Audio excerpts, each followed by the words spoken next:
Jaya Radha Madhava Kunja Bihari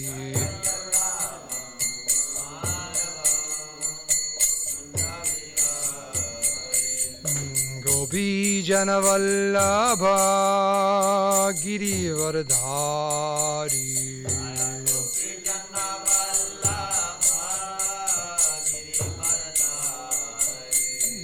Gopi Jana Vallabha Girivardhari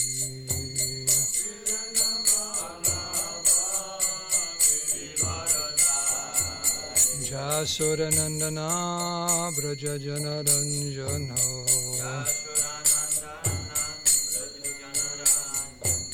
Jasodanandana Braja Jana Ranjana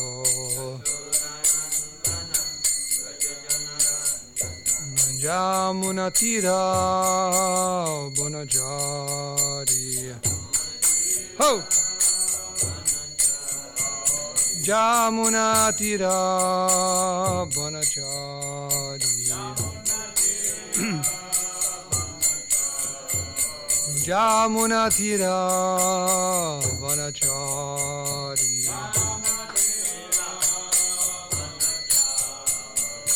Jaya Radha Madhava Kunja Bihari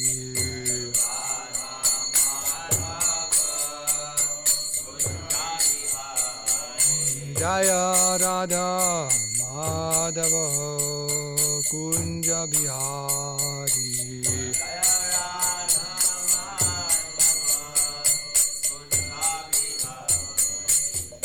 Gopijana Vallabha Girivardhari Hey!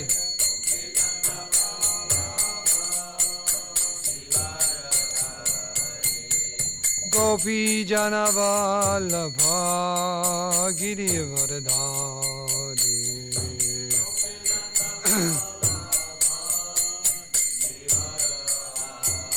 Jasodanandana Braja Jana Ranjana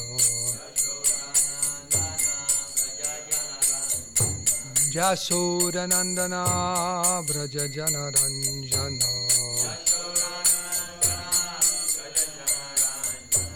Jamunatira Vanachari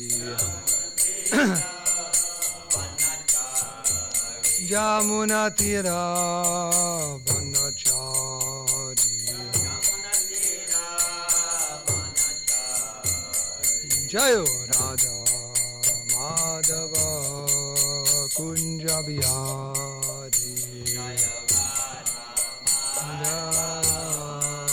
Kunja Bihari Sri Radha Madhava ki Sri Radha Giridhari ki Jai srimadbhagavatam Grantaraj ki Ananta Koti Vaishnava Vrindi ki Jai Jai Om Vishnupad Paramhamsa Parivrajika Jai Jashodhara Shri Mad His Divine Grace Bhai Charana Ravinda Bhakti Vedanta Swami Shri Prabhupada ki Jai Jai Om Vishnupad Paramhamsa Parivrajika Jai Jashodhara Shri Mad His Divine Grace Shri Bhakti Saranta Saraswati Goswami Maharaj Prabhupada ki Jai Ananta Koti Vaishnava Vrindi ki Jai Grantara Srimad Bhagavatam ki Jai Samveda Bhakti ki Jai Go Premanandi All glories to the assembled devotees, all glories to the assembled devotees, all glories to the assembled devotees, all glories, Sri Guru and Sri Gauranga.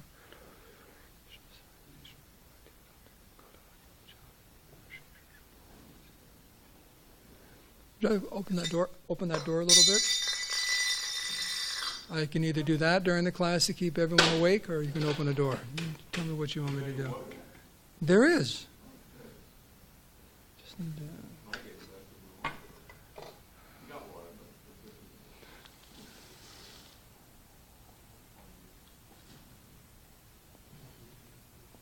Do we have an official Ganga Din who supplies water? You know Ganga Din? 50% of your Hollywood life is wasted. Your 1930s and 40s movies are wasted. Ganga Din was in the British Army, was an Indian man who gave water to the soldiers and so on. And he saved the day at the end by blowing the bugle. Of course, it all depends on whose side you're on. The Britishers are the other side, but anyways, but he was a waterman. Soldiers need water, so he'd always bring water to everyone. So you need to appoint someone to make sure there's a Ganga Din for the speakers.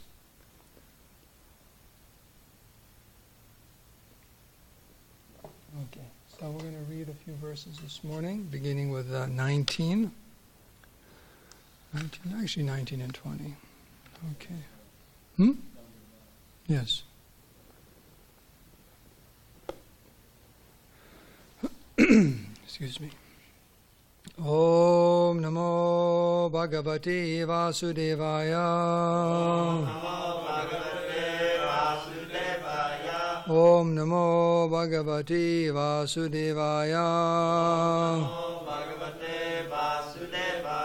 Om Namo Bhagavate Vasudevaya. Narayanam namaskrityam naram chaiva narotamam devim saraswatim vyasam tato jayamudirya. Srila Prabhupada ki jai. So we'll chant 19 together. Yamangasepu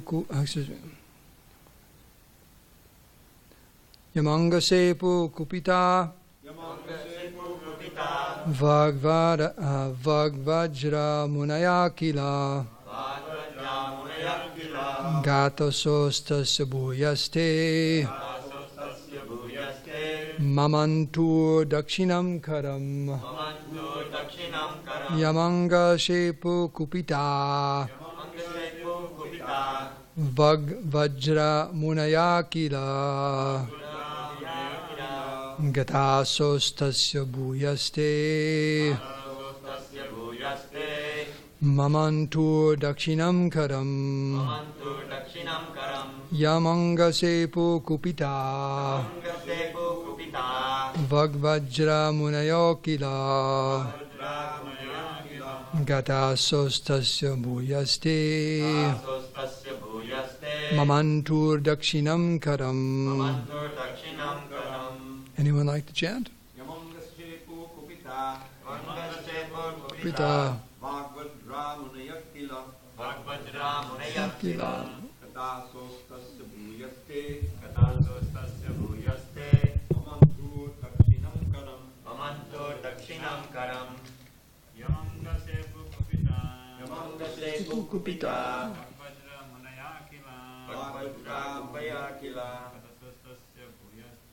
Gatasostasya bhuyaste Mamantur dakshinam karam Yamangasepu kupita Vagvajra munayakila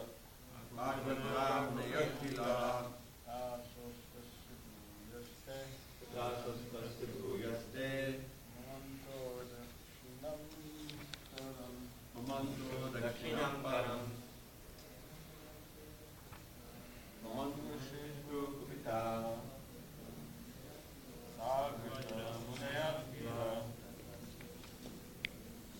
Gatasostasya bhuyaste Mamantur dakshinam karam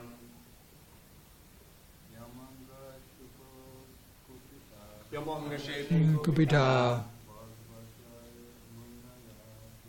Vagvajra munayakila Gatasostasya bhuyaste Mamantur dakshinam karam. Anyone else? Okay, let's do the word for word for this verse. Yam, him, Vena, whom, Anga, my dear Vidura, Shepuhu, they cursed, Kupitaha, being angry, Vakvajra, whose words are as strong as a thunderbolt. Do you know anyone like that? Their words are as strong as a thunderbolt. Munaya, great sages. Kila, indeed. Gata ashoho. Tasya, after he died. Bhuya. Moreover, te, they, mamantu, churned. Dakshinam, right, karam, hand. Okay, and this is another verse. Arajake tadaloke dashubi pidita prajaha jato narayam sena pritur adya kitishwaraha. So, translation for both verses. My dear Vidura, when the great sages curse, their words are as invincible as a thunderbolt. Thus, when they cursed King Vena out of anger, he died. After his death, since there was no king, all the rogues and thieves flourished, the kingdom became unregulated, and all the citizens suffered greatly. On seeing this, the great sages took the right hand of Vena as a churning rod, and as a result of their churning, Lord Vishnu, in his partial representation, made his advent as King Prithu, the original emperor of the world. Purport by Srila Prabhupada. Monarchy is better than democracy because if the monarchy is very strong, the regulative principles within the kingdom are upheld very nicely. Even 100 years ago in the state of Kashmir in India, the king was so strong that if a thief were arrested in his kingdom and brought before him, the king would immediately chop off the hands of the thief. That's what you call zero tolerance, right? I hope they got the right guy. As a result of this severe punishment, there was practically no theft cases within the kingdom. Even if someone left something on the street, no one would touch it. The rule was that the things could be taken away only by the proprietor and no one else would touch them. In the so-called democracy, wherever there is a theft case, the police come and take a note of the case, but generally the thief is never caught, nor is any punishment offered to him. As a result of incapable government, at the present moment, thieves, rogues, and cheaters are very prominent all over the world.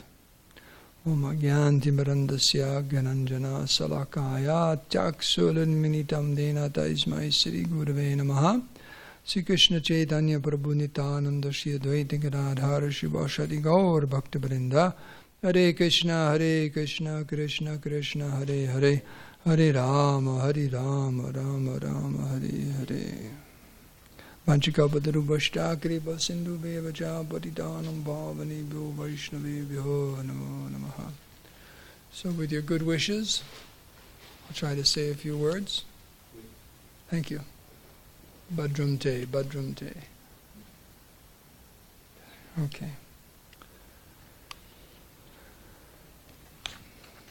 So I guess we're going to be reading about Prithu Maharaj. Yeah, quite. Vena, yeah, it's going to, the whole history though, the whole history of Vena Maharaj and so on. And these are the descendants of Dhruva Maharaj, like that. So, a few things here in the verse about cursing. Is everyone getting so mad that they actually curse someone? Ever happen? You yell at someone, I hope you drop dead. Or something like that. I just, go away. You get angry at someone, you say strong words, right? Huh? Haven't done it lately. Don't push his buttons, prabhus. But it's described here. So, but these are the Brahmins, the great sages and saints in the kingdom. I mean, this will be more elaborately described in the following verses. But this king Vena was out of control and just destroying everything and making it very miserable and unfortunate for all the citizens, and something had to be done. So the Vedic system is you have a monarch, but generally speaking the king is a very, very passionate person. You have to have a passionate person to be in charge, usually, right? Someone's got to be a real, got some chutzpah, is that what you call it?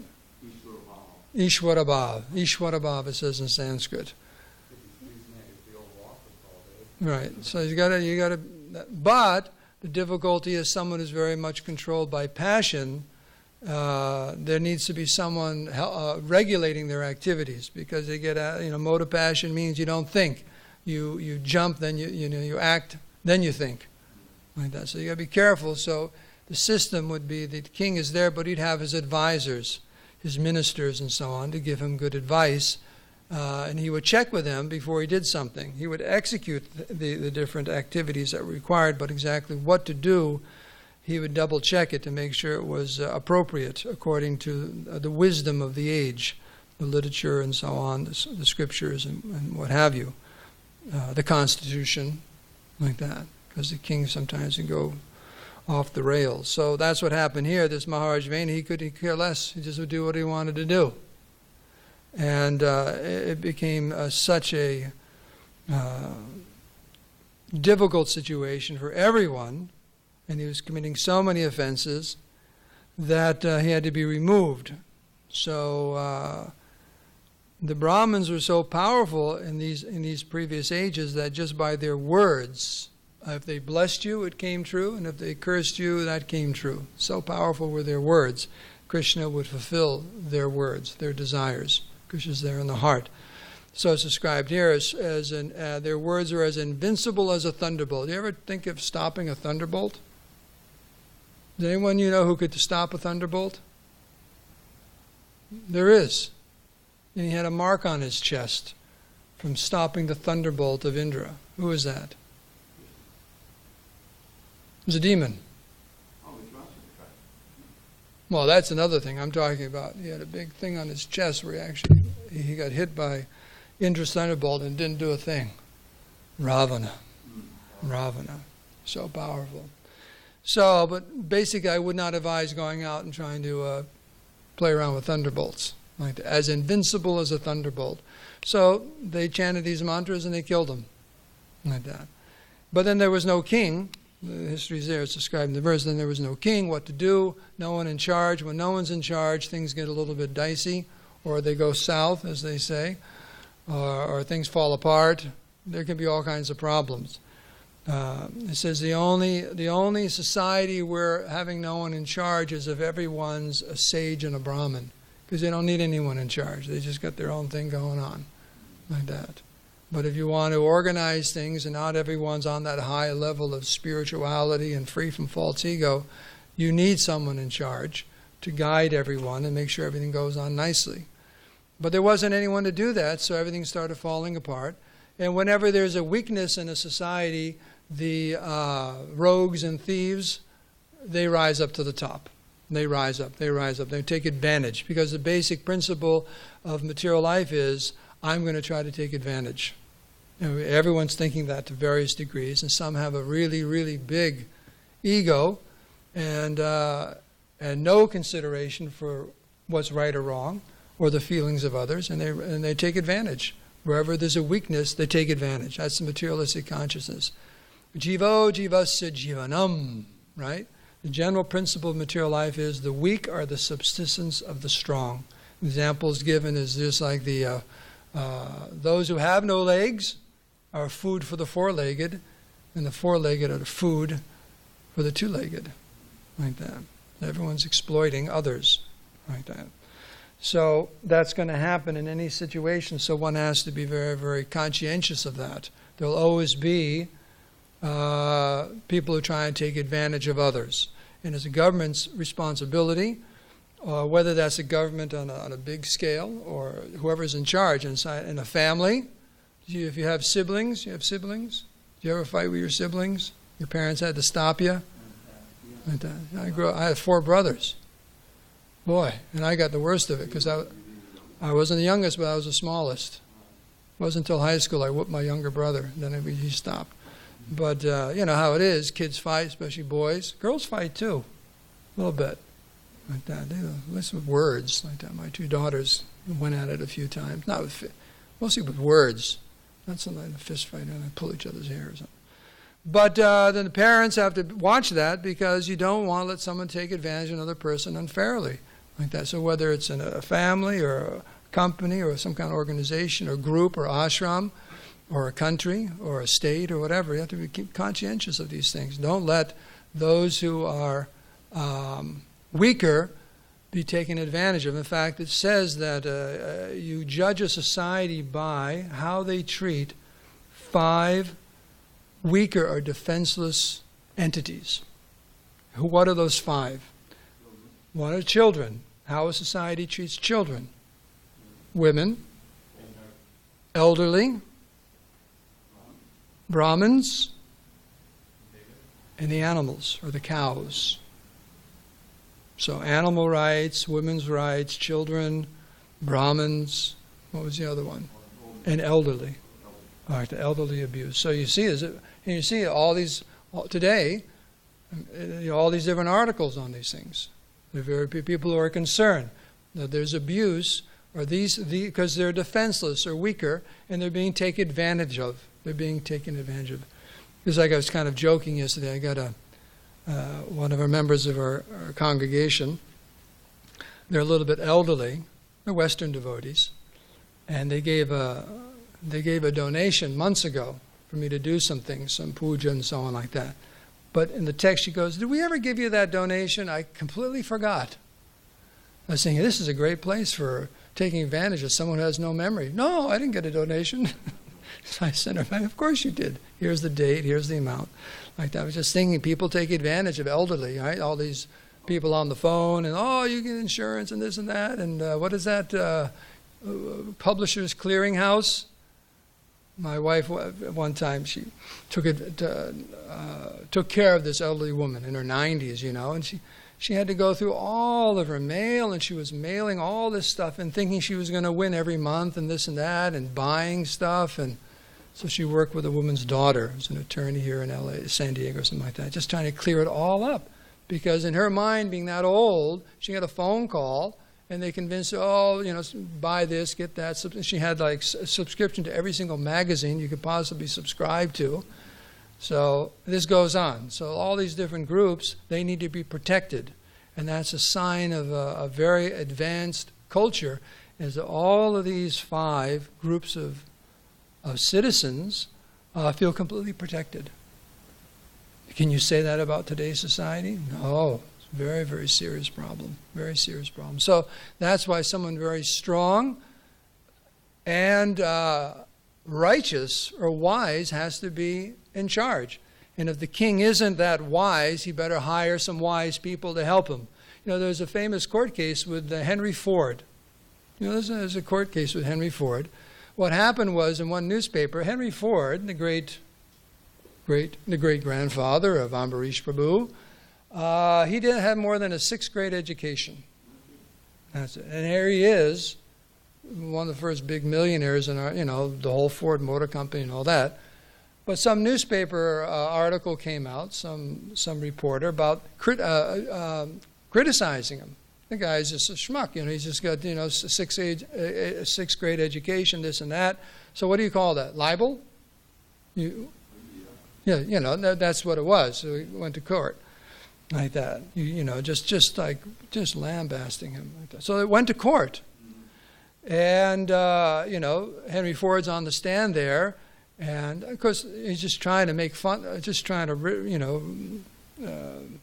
hurt his reputation. That's what the newspaper is doing. I don't know all the reasons why. But the judge or the attorney said, "Is that true? You only have a 6th grade education." He said, "That's absolutely true." He said, "But you know something? What I have done is I've surrounded myself with the most intelligent people I can find. So if I don't know something, I just pick up my phone and call them. They're on my board. So it doesn't matter that I have a 6th grade education. I know that I need to surround myself with the most intelligent people I can find." That's intelligence. They say that about Singapore, right?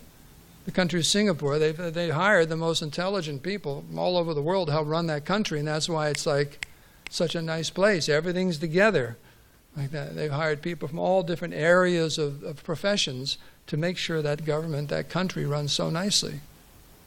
That's what they say about Singapore. So that's what's being described here. So in this situation, what happened? The well-wishers of the society, there's no king, so what to do? And then we'll hear this whole description about this churning. It's a very mystical process of generating another personality from a body.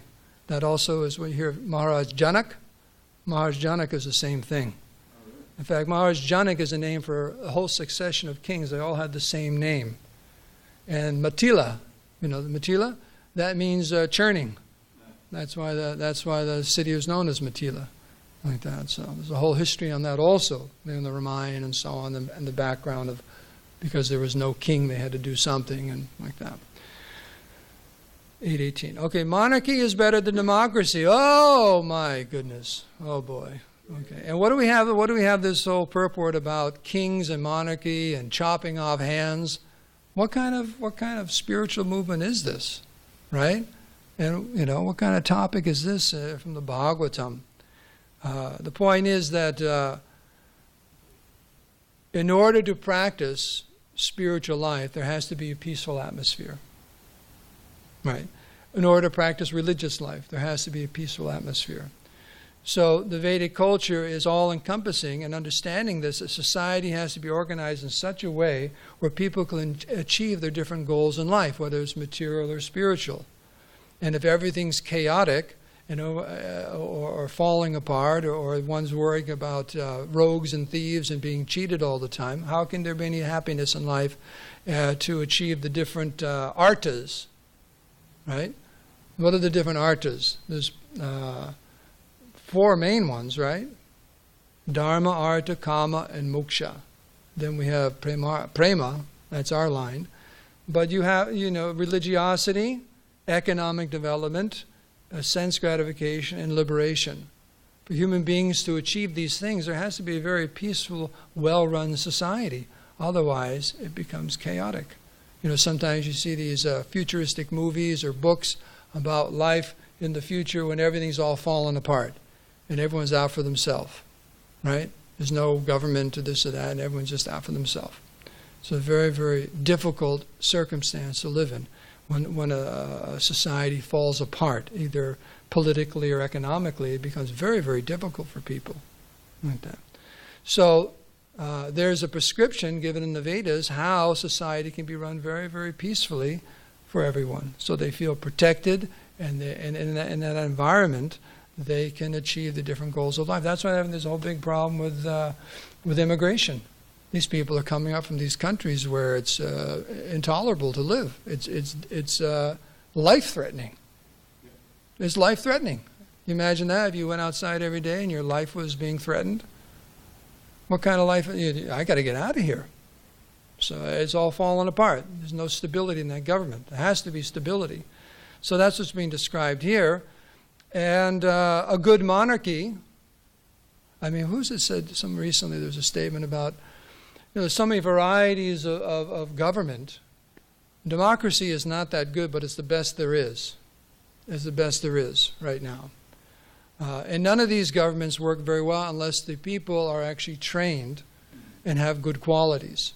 The democracy could be fine if the leaders had good qualities. Just like why is monarchy falling apart? It's because they lost all their good qualities. Instead of being like a father or a mother, taking care of all the citizens just like children, they started exploiting the citizens. That's the point. You rise to this high level and then you exploit your position. Does that sound familiar? Yeah. I mean, it's just what's going on all over the world, right? All over the world. It's just like a big surprise.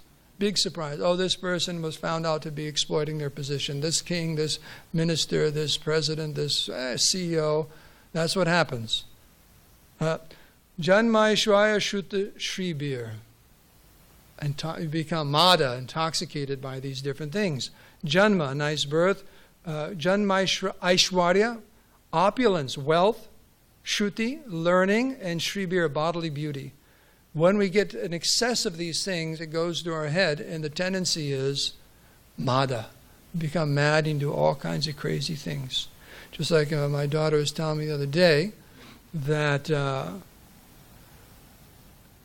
owners of Tesla cars now have risen above the owners of Priuses and BMWs as far as being arrogant on the road and not caring for others and just doing what they want to do because they feel entitled.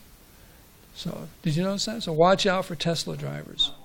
Not all of them, I know, but as far as I know, and I drive a Prius. Does anyone drive? Do I look like a madman when I come skidding into the temple, pushing everyone out of the way? But the point is, it's interesting that these statistics are there. That people, because they own this kind of car, that kind of car, they feel like they own the road. And you just got to move out of the way. And they're more aggressive drivers, and they just feel entitled. I thought that was quite interesting for a Prius owner to be up there, but I guess they feel they're doing so much for the environment. We need some special privilege on the road. Look the other way, So it's crazy. It's crazy that just a little something in our mind, we lose it. Mada, we become mad, like that. So, but if you think about it, if you study it, a good monarchy is much better than democracy. A good monarchy who's trained is actually better than democracy. And one example given here is they run a very tight ship. There's not all this bureaucracy and everything. And one example given here is Kashmir. In a previous time, that the law was there that if you stole something, you got your hand cut off. So practically speaking, it says here there was no thievery in that country. The risks were too high. So, and the king would take care of it immediately. Right now, how long do you wait for your case to come to court? I mean, for years. Yeah, like that. And I was listening to something or reading something that, there's plea bargaining. Before you even go to court, the lawyers go there and they go, you plead this, and then he'll have this much time and this.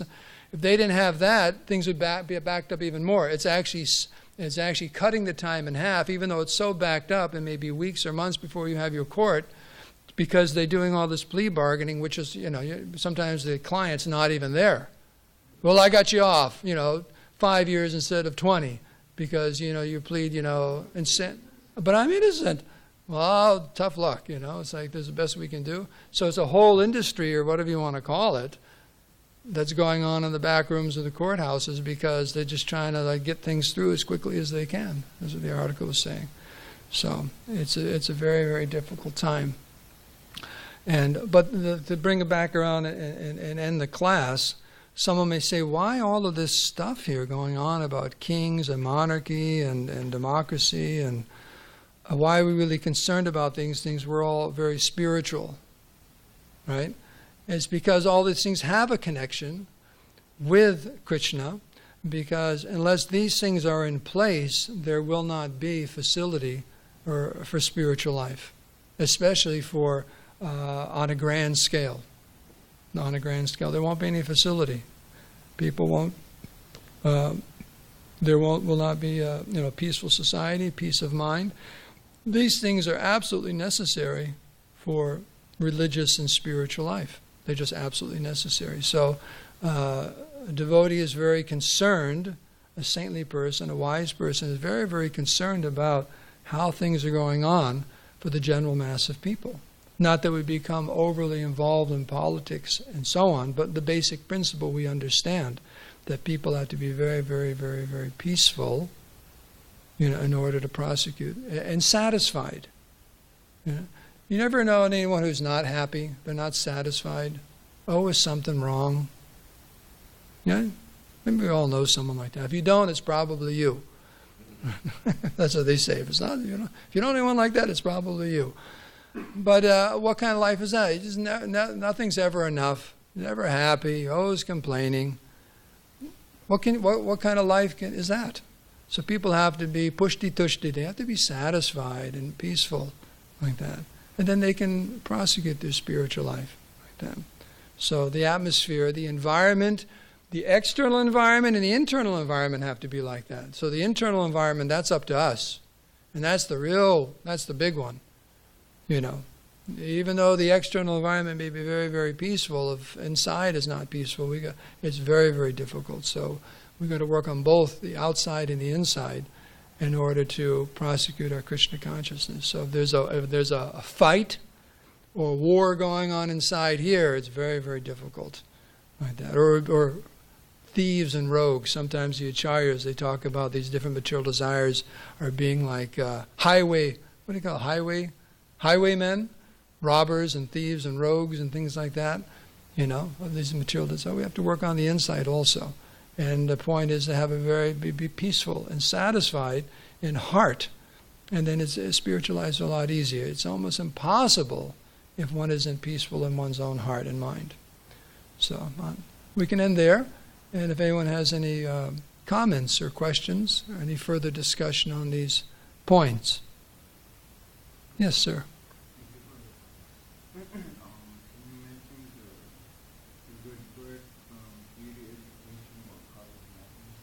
It can go to one's head. The question was, I mentioned about Janmaishvara Shrutashibir, these different things, the Bhagavatam says, become intoxicated by these things. We become intoxicated. We lose our sensibilities, and we start doing crazy things. The annals of history and the newspapers are full of people who, because they had their very good birth, high birth, big family name, money, education, or good looks, they've done some very, very foolish things, very, very stupid things.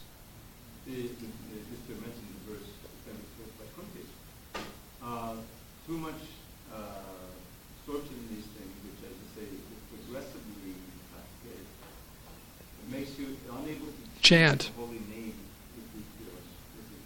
Yeah, that's the actual verse. Yeah, that's what happens. One becomes completely bewildered by these things. And in such a heart, where can there be pure chanting, calling out to the Lord in humility like that? So, you have to watch out for these things. And it's interesting because these things are signs of piety. You're a very pious person in the past, nice birth, right? Plenty of facility, good education, you look good. That's signs that in the past previous lives, you acted very piously. But you have to be careful. There's a little catch-22 there in the material world. We're not careful. Did I answer a question? Okay.